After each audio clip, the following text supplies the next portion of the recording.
Gen Z is anyone from the ages of 12 to 27.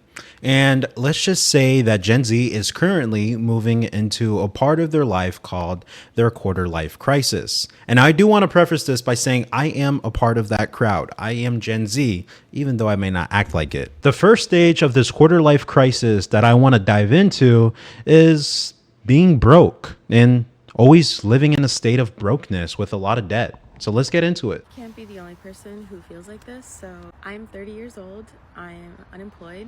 I've been unemployed for 4 months. I literally can't get a job. I've applied to over 150 jobs.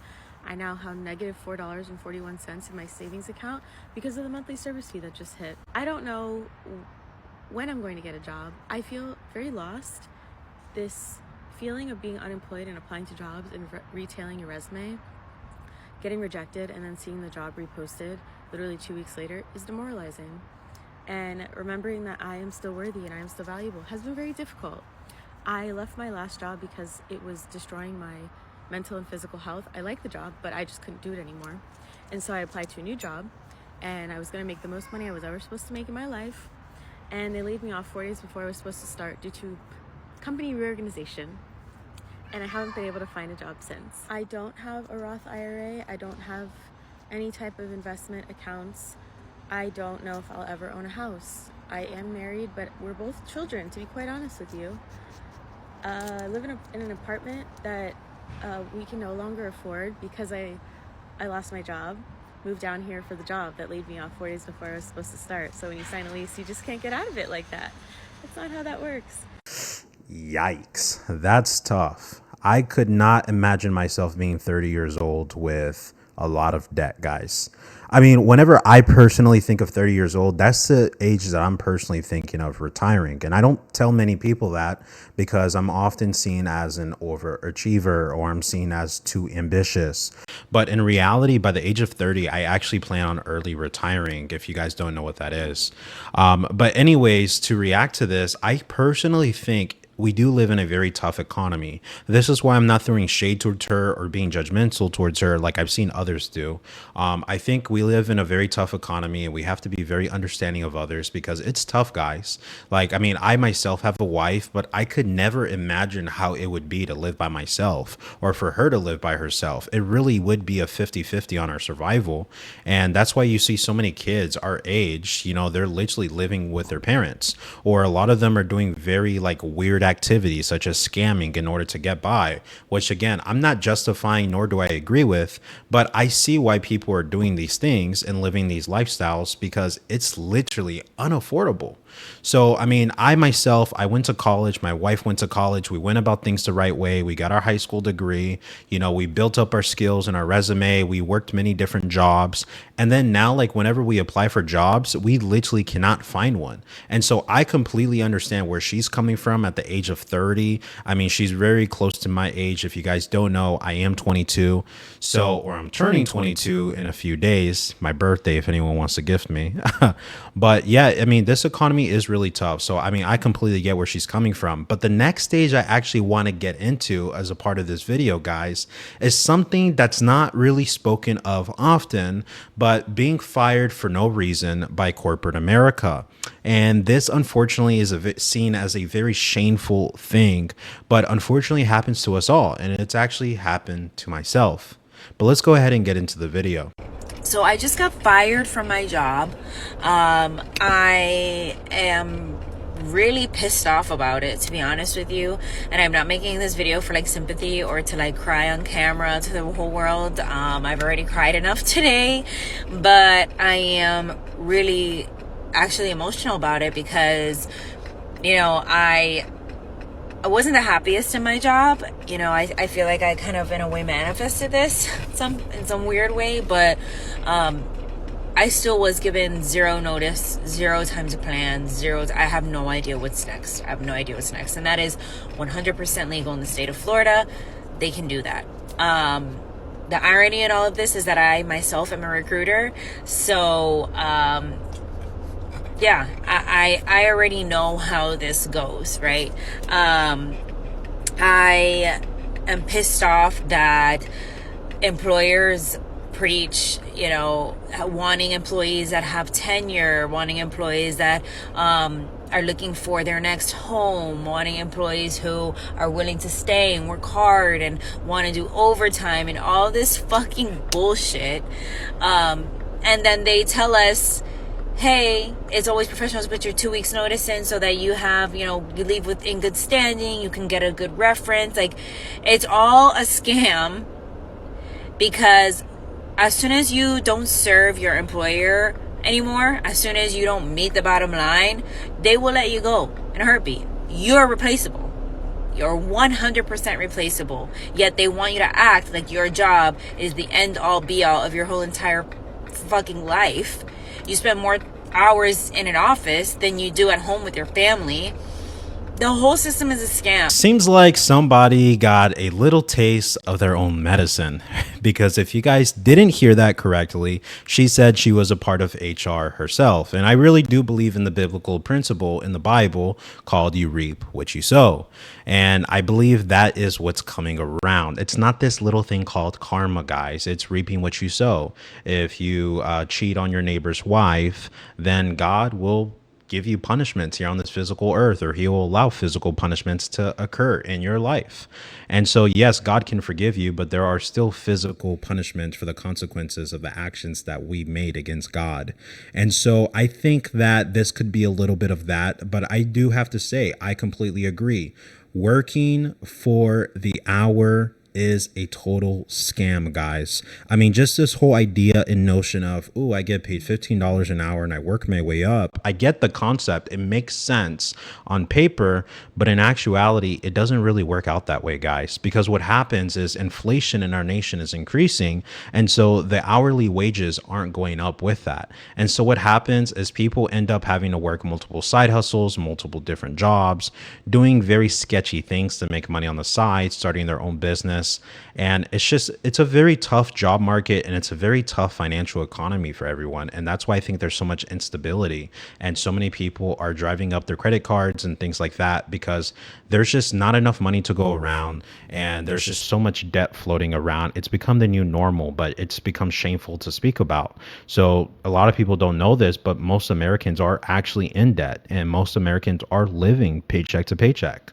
So if you think you're the only weirdo in your town that has like $30,000 in debt and that you're living paycheck to paycheck, trust me when I tell you, you are not alone. Millions and hundreds of millions of other Americans are right there with you.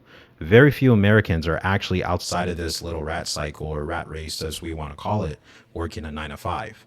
So I kind of personally experienced this myself, guys. I have personally been fired from positions where I've been overqualified for. So I was on a salary of $50,000 to $55,000 a year, getting around $3,000 a month, a little more than that. And so I was making pretty decent money, especially since I was just a freshman in college. But I just so happened to get fired and let go, because I ended up finding out after I got fired that they were doing a massive layoff, because the reason why they hired me in the first place was just so that they can make their stock options look good in front of investors. But then after their investors either went through with it or didn't, they decided to let me go, and the excuse was nothing. They literally had no excuse.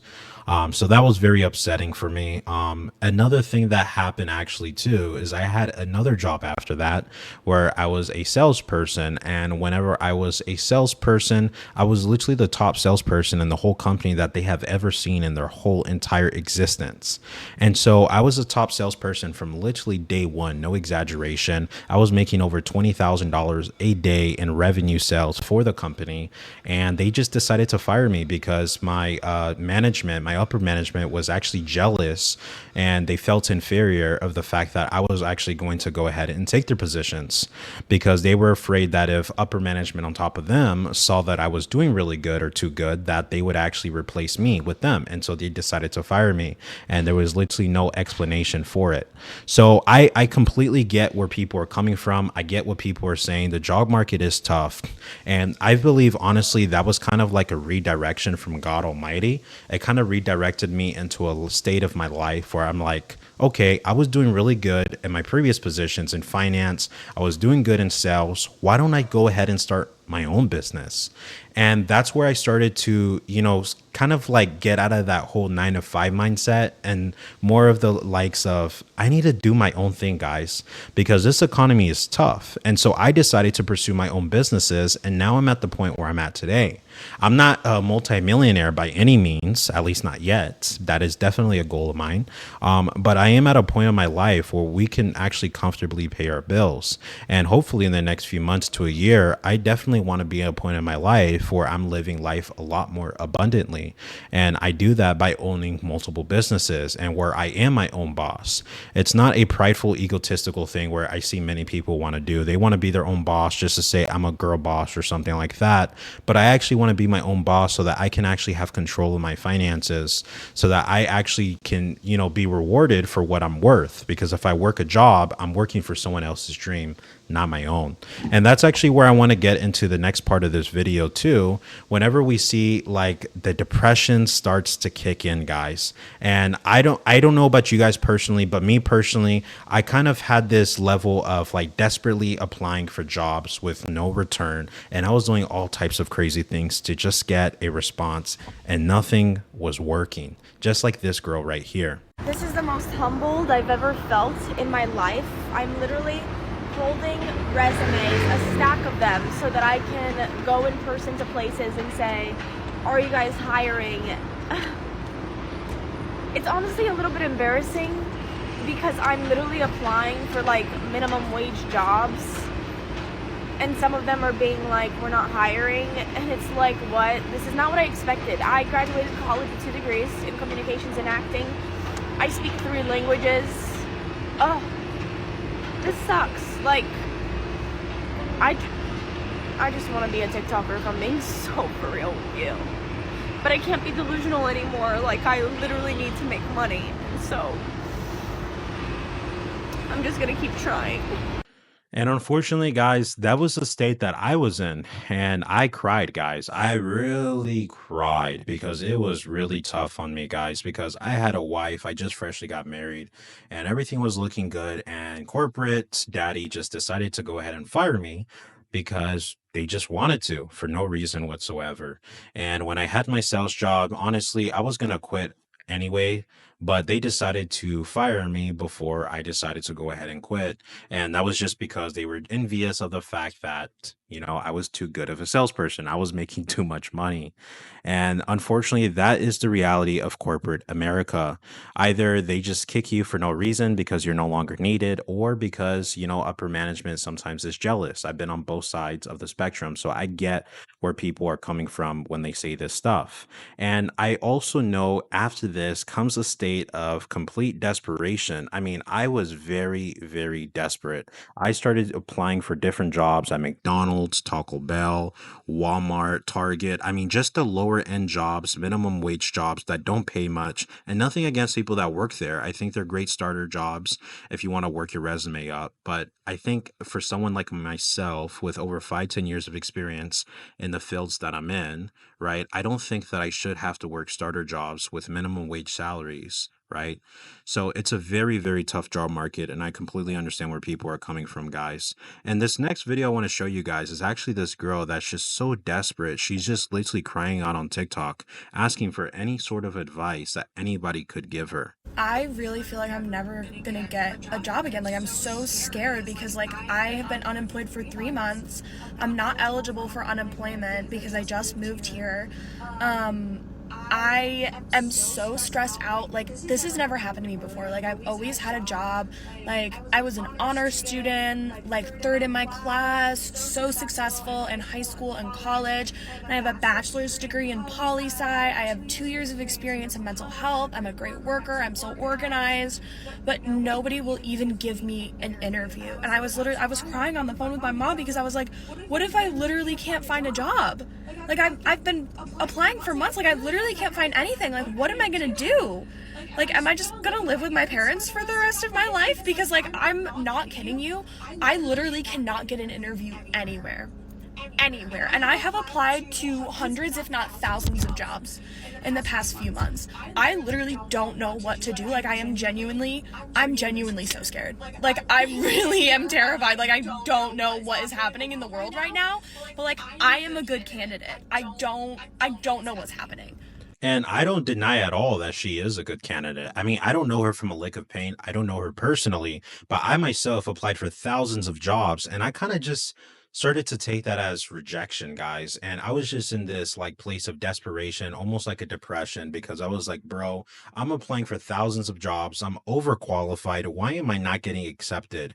I tried different multiple things on different applications. I've tried wording my things differently. And because if you guys don't know, the AI, the way that the job market works nowadays is that managers actually use AI. They have so many different applicants applying for their jobs. They just use AI to go ahead and filter all the different applications. So you don't even know if your thing is being seen by an employer. So if they rejected you, they could have rejected you wrongfully, and it's very, very unfortunate because I've applied for jobs that I exceedingly should be accepted for. For example, they'll say, oh, you need 2 years of sales experience or 3 years of communication experience with customers. And I qualify, right? However, when I actually go to apply for the job, I never actually get an interview or a response back months later even. And that's just because AI is filtering me out. And so that's another huge issue that we see kind of today. But instead of seeing it as a way of rejection, I saw it as a way of redirection from God, guys. And I kind of want to go into the next video because what's very fascinating about this is that many people, instead of seeing that it's a form of redirection from God, they kind of see it as, I need to go look for a distraction from this distress. And that's what I call the distraction from distress, period. And this could be your girly going on Instagram and being like, oh, let me go to Dubai and let me feel myself riding first class and getting into all this debt. And I believe that's how a lot of the credit card debt begins, because people begin to try to distract themselves from reality. And this is what happened with this young lady right here. How's the job search going? Not that great. At the end of last year, I was laid off, and so I panicked. I started applying to jobs, studying, working on my portfolio, and admittingly spent too much money on lattes. I did spend some time with friends, traveling, and with family, but I really couldn't be present, to be honest. And that's because I was so focused on finding a job. Literally all my time and energy and my worth was in whether or not I could find a job. And eventually that led me here, crying while eating my breakfast sandwich about a job I didn't get. And so I realized that was very unhealthy, and I took a step back just to go on a trip and enjoy myself, enjoy life, and not focus on a job. And if you're looking for a job, I know it's super tough, but I'm rooting for you, and you will find your next opportunity in the right timing, and you got this. So if I've learned anything about searching for a job in like literally years, because I've been fired and it's like collectively been over a year since I've literally had a job or found a job in the 2 jobs that I've lost.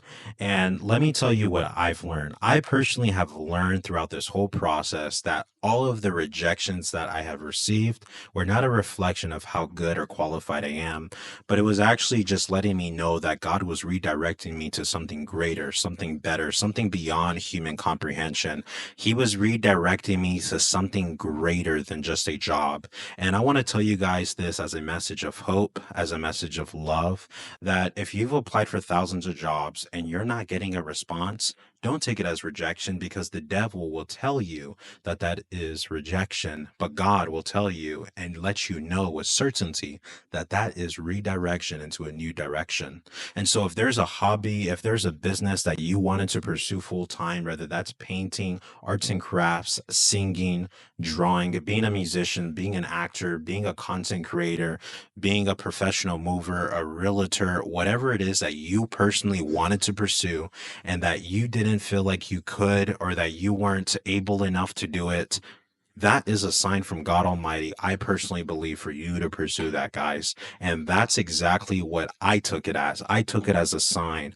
I prayed and I fasted for weeks, and God led me to where I am today. And that is why He is financially prospering me, and He's prospering me in different aspects of my life.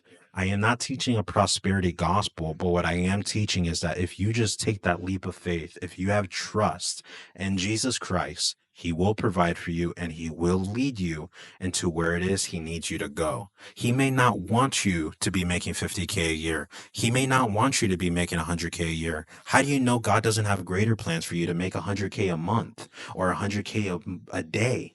I mean, those are very possible numbers. And no, you don't have to sell your soul. You don't have to do these wicked, satanic, or illegal things in order to achieve that, guys. There's very legal ways that you can make that amount of money. There's very godly ways you can do to make that amount of money. How do you know God doesn't have greater plans for you? Because he absolutely does. When we read Jeremiah 29, verse 11, he makes it very clear in his word that he doesn't have plans to harm us, but to prosper us and to bless us. How do you know it's not God's will for you to stop reaching a job that pays you only $3,000 a month? What if he wants you to have a job that pays you $7,000 a month? Right? And so I think we have to really take this sign of rejection as a time to be able to separate ourselves from the things of this world, focus on God, meditate on his word like he tells us to, and to just fast and pray and to seek God with all our heart. And I definitely do believe that God will provide. And I believe that wholeheartedly, no matter who you are.